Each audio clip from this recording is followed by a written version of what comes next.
Sithi siphoxeke kakhulu isizwe sabaThembu kwiphondo laseMpuma Koloni yinto yokuba engekadibani naso ukumkani Zwelibanzi Buyelekhaya Dalindyebo oko ethe wakhululwa eluvalelweni ekupheleni kwalonyaka uphelileyo.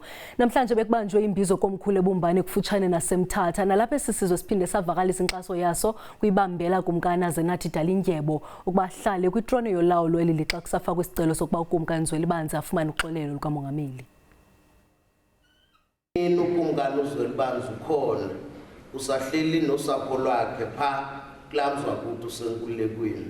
Isizwe sabaThembu besidibenele komkhulu eBumbane kwindibano yokuqala emva kokuphuma kukakumkani Buyelekhaya Dalindyebo eluvalelweni.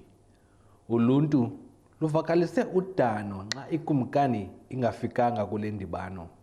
Xa ukumkani ebeke wamka phakathi kwesizwe, unyana wakhe ukumkani uzanelizwe Azenathi usibambe isizwe sakuthi wasidibanisa. Siyamxhasa kakhulu ukumkani obambeleyo kuba kukuluvo lukatata wakhe esimhloniphayo naye simhlonipha kulaa ndawo ahleli kuyo intoba kuqhube unyana wakhe de kufika ixesha loba amatyala wakhe onke osulwe.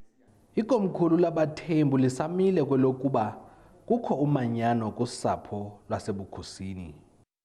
Apha ebathenjini kusekho uxolo nozinzo nolawulo oluhamba kakuhle. AbaThembu bakwathi basalindele ukubizwa ngukumkani uBuyelekhaya Dalindyebo nalapho inkosana nebambela kumkani Azenathi uzathi adibane okukuqala noyise emva kokuba ephume eluvalelweni. Ndingulwandile Mbulali, komkhulu eBumbane.